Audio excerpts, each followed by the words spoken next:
Swastiastu.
Keruntuhan moral ini akan membawa keluarga dan para pembunuhnya ke neraka. Arwah nenek-nenek moyang jatuh cedera. Semua air, sesajen, dan nasi tidak ada arti baginya. Dikutip dari Bhagavad Gita Adhyaya 1 Sloka 42. Om Santi Santi Santi.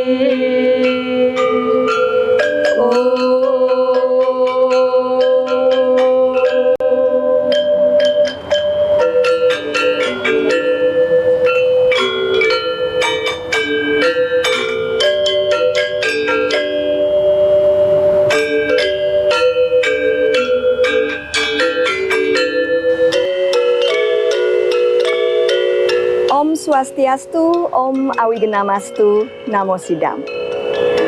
Pemirsa di seluruh Nusantara, apa kabar? Semoga dalam keadaan sehat, berbahagia, dan senantiasa dalam lindungan Ide Sang Hyang Widi Wasa. Senang sekali kita berjumpa kembali dalam acara Mimbar Agama Hindu bersama saya, Ninyoman Rawi Praba.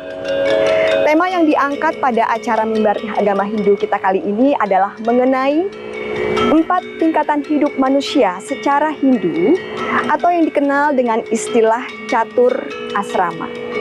Telah hadir bersama kita untuk membahas tema tersebut dengan beberapa orang narasumber kita. Nah pemirsa, jangan kemana-mana, tetaplah bersama kami di TVRI Media, Pemersatu Bangsa.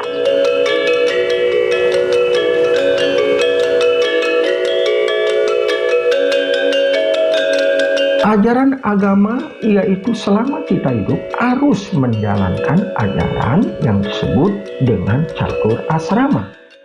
4 tingkatan hidup Brahmacari, Grihastha, Vanaprastha, dan Bhiksuka. Masa Brahmacari yakni masa belajar menuntut ilmu pengetahuan gurun-gurun di dalam sila kerama diawali dengan upacara upanayana dan diakhiri dengan sama wartana. Masa gera asta yaitu masa menjalankan tugas sebagai hidup rumah tangga, yaitu bagaimana pelaksanaan dharma arta kama diusahakan dengan baik dan wajib melakukan upacara panciliyatnya yang ditandai dengan upacara dewa saksi, buta saksi, dan manusia saksi. Di dalam Manawa Dharma Sastra, tujuan perkawinan yaitu dharma sampati praja dan rati. Masa wana prasta adalah biksuka, adalah masa menggunakan dengan baik waktu sisa hidup mendalami mengamalkan ajaran agama secara utuh, sehingga setelah mengalami kematian kita akan mendapatkan kedamaian abadi moksatum jagaditaya caiti dharma manunggaling kaula lan Gusti.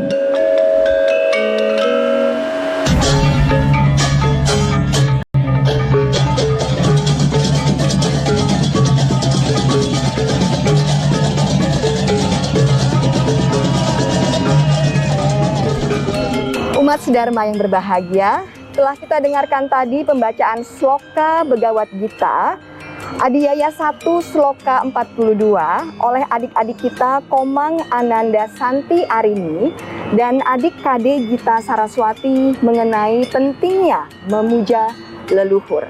Karena sesuai dengan tema mimbar agama Hindu kita kali ini, yaitu mengenai 4 tingkatan hidup manusia atau catur asrama.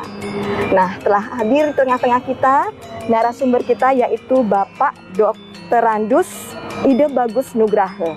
Om Swastiastu, Pak. Om Swastiastu. Terima kasih telah hadir di acara mimbar agama Hindu kita kali ini. Nah, Bapak Ide Bagus Nugraha adalah Ketua Pusat Studi Weda dan Dharma Indonesia. Nah, Pak, sesuai dengan tema kita kali ini yaitu tingkatan hidup manusia. Bisa dijelaskan, Pak, apa saja tingkatan hidup manusia secara Hindu tersebut? Baik, terima kasih. Sebelum kita bicara tentang tingkatan hidup manusia, barangkali kita akan membahas sedikit bagaimana penemuan-penemuan para maharsi kita, penemuan-penemuan para leluhur kita, selalu mengajarkan kita bagaimana hidup berkesadaran, bagaimana kita menjalankan hidup ini supaya tercapai tujuan hidup, yakni ananda, kebahagiaan. Salah satunya lah catur asrama, 4 jenjang atau 4 tahapan dalam kehidupan ini. Para maharsi ini, para leluhur kita ini telah melakukan suatu perenungan yang mendalam bahwa dengan memperhatikan kejiwaan dan psikis manusia, maka dibagilah kehidupan ini menjadi 4 jenjang. Yang apa saja, Pak, tingkatan-tingkatan tersebut? Yang kita sebut dengan catur asrama. Nah, tujuan daripada catur asrama ini bagaimana tatanan kehidupan masyarakat, tatanan kehidupan sosial bisa berjalan secara harmonis satu sama lain. Yaitu pertama adalah Brahmacharya, yang kedua adalah Grihastha, yang ketiga adalah Wanaprastha, dan yang keempat adalah Biksuka atau Sannyasin atau sannyas. Nah, bisa dijelaskan, Pak? Boleh. Apa masing-masing tingkatan hidup tersebut? Brahmacharya ini kehidupan fase di mana masih masa anak-anak, kemudian remaja, di mana masa anak-anak dan remaja ini adalah energi mereka sangat luar biasa.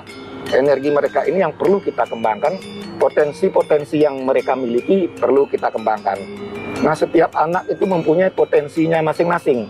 Ada yang bisa menjadi seorang seniman, bisa sebagai pengusaha, sebagai tenaga medis, sebagai guru, sebagai petani. Nah, potensi inilah yang dikembangkan pada saat kita memasuki seorang remaja, seorang anak memasuki Brahmacharya.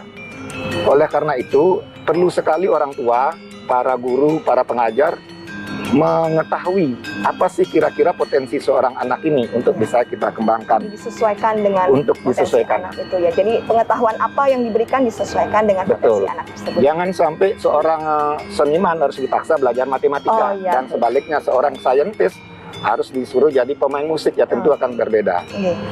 Nah, selanjutnya berikutnya adalah bahwa ini fase dari Brahmacharya ini berkisar antara umur 20 sampai 25 tahun. Di mana sampai 25 tahun Iya. ya Pak ya. Kemudian kalau kita artikan Brahmacharya, Brahma itu kan sifat Brahma adalah menciptakan. Kemudian dikaitkan dengan ilmu pengetahuan, saktinya lah Saraswati. Nah, bagaimana seorang anak ini bisa ketika masa dia mengikuti pendidikan, ketika dia mengikuti fase Brahmachari, itu dia bisa menghasilkan sesuatu. Makanya dalam bahasa Sanskrit itu disebut Sarjahar. Sarjahar yang dalam bahasa Indonesianya menjadi sarjana.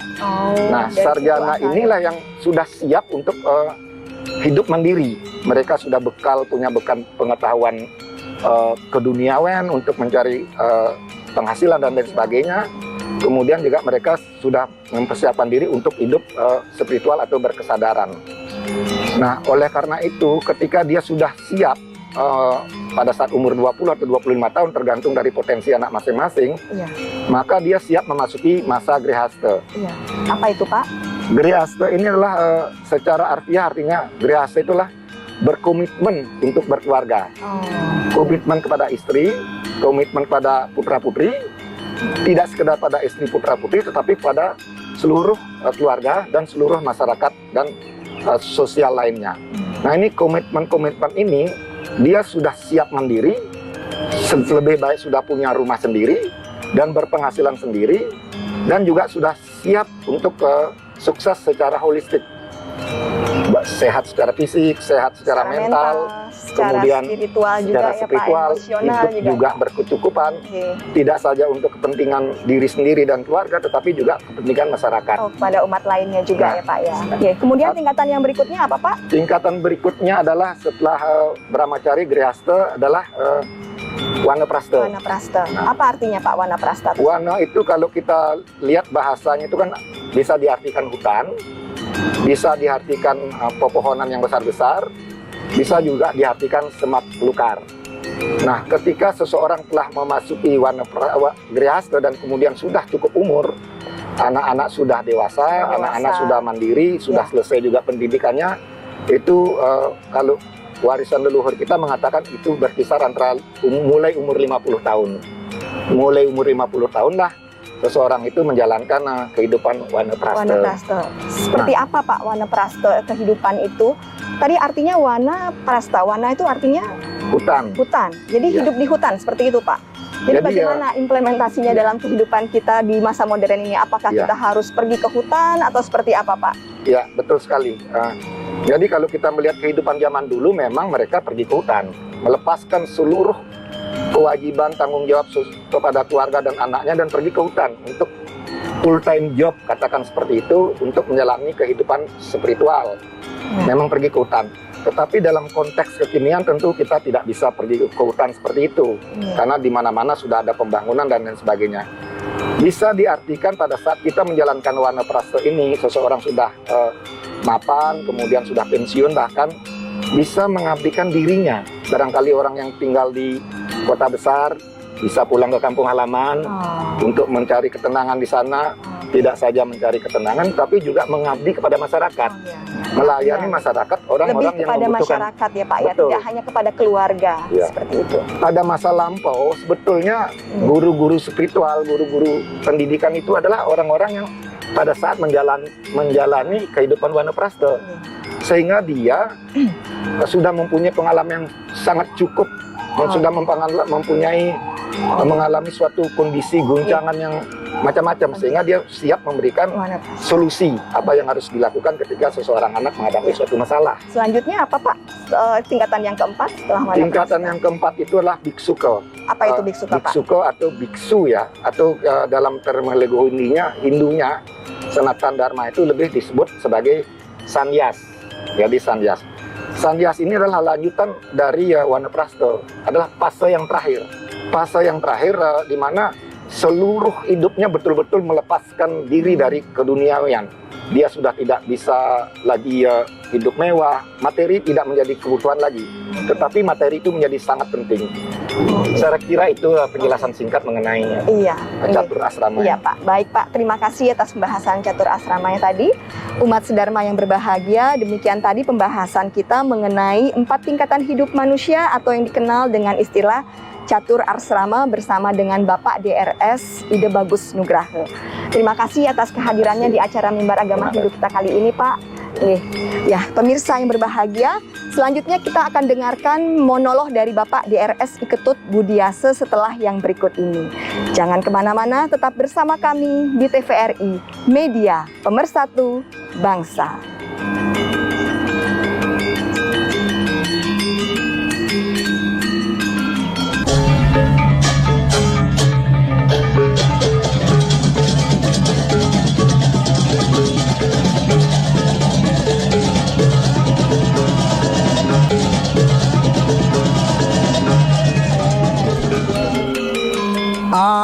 Anak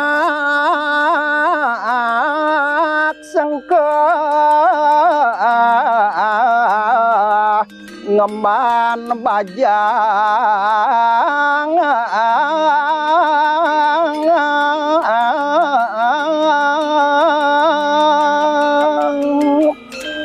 angende sekar sedang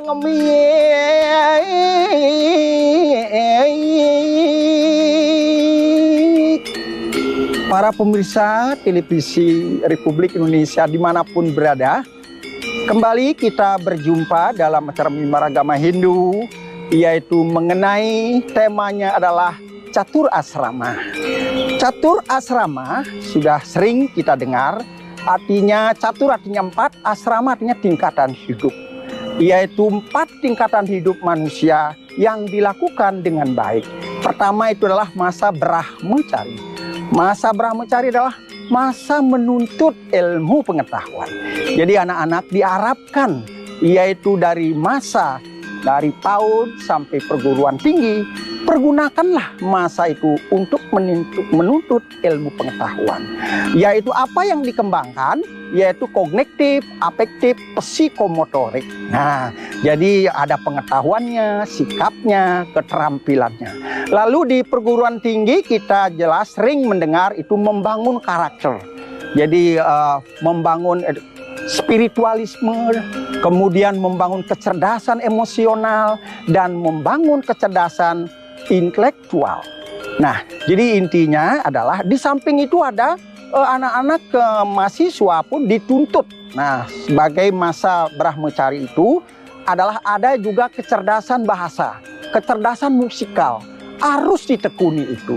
Nah, kemudian di dalam ajaran Sila Krama, masa aguron-guron, itu di masa pendidikan itu begitu sangat suci sekali, itu bayangan guru saja tidak boleh diinjak. Nah, ini perlu diperhatikan agar apa yang diberikan oleh guru itu, mahasiswa atau anak-anak itu menjadi masuk. Karena apa? Dia tidak berani dengan guru rupake, guru pengajian, dan guru wisisi yang sering dengan catur guru.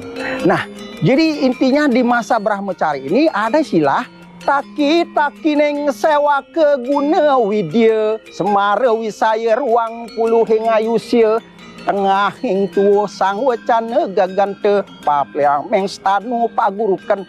Nah, jadi masa brahmacari ini siap-siaplah belajar. Setelah 20 tahun ke atas, maka dia bersiap-siap untuk melakukan gerahasta.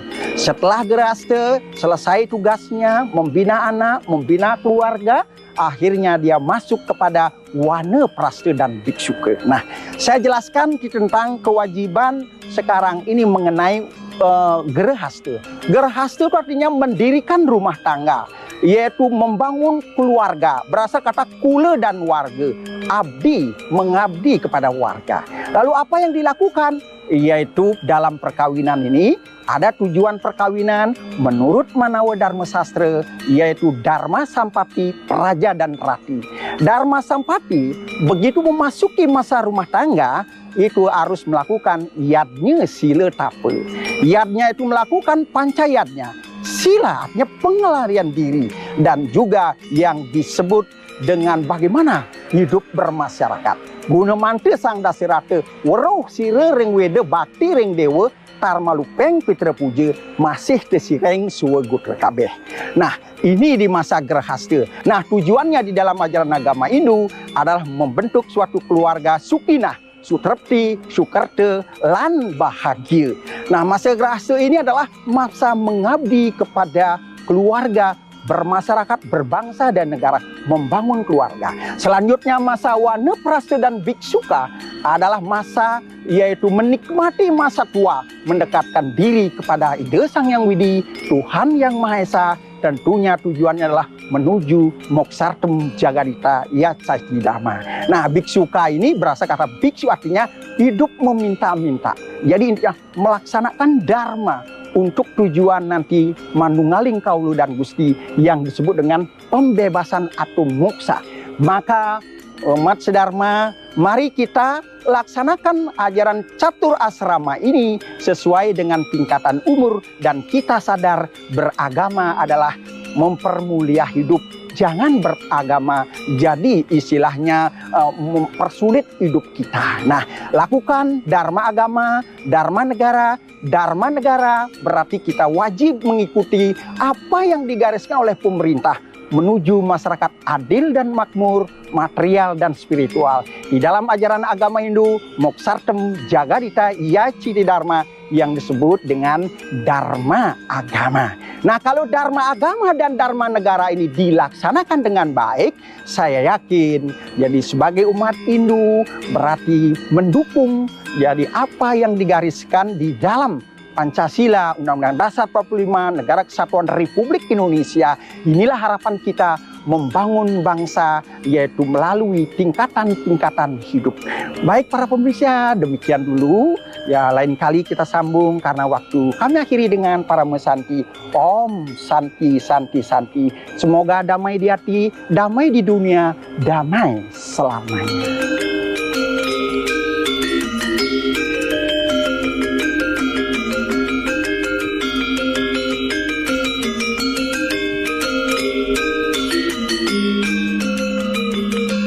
Umat sedharma yang berbahagia, demikian tadi pembahasan kita mengenai 4 tingkatan hidup manusia atau yang dikenal dengan istilah catur asrama. Nah, dengan mengenal 4 tingkatan kehidupan tersebut, semoga kita semua dapat menjalankan kehidupan kita dengan bersungguh-sungguh sesuai dengan swadharma kita masing-masing. Pemirsa di TVRI yang berbahagia, demikian tadi acara Mimbar Agama Hindu kita kali ini. Kita tutup dengan Parama Santi. Om Santi Santi Santi Om.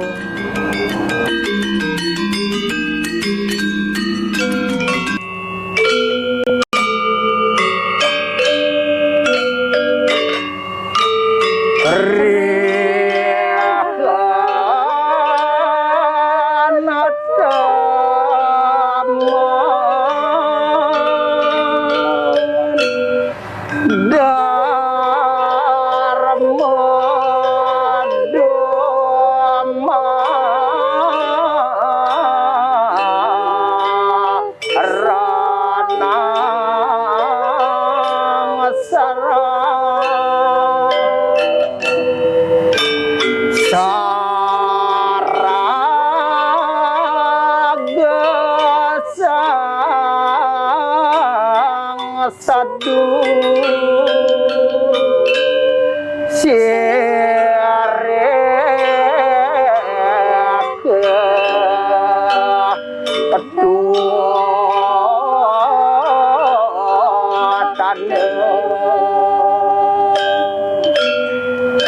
tan arat tan kamu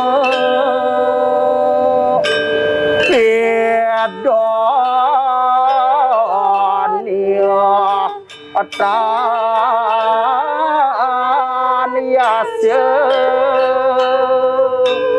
ya sakti sang sajana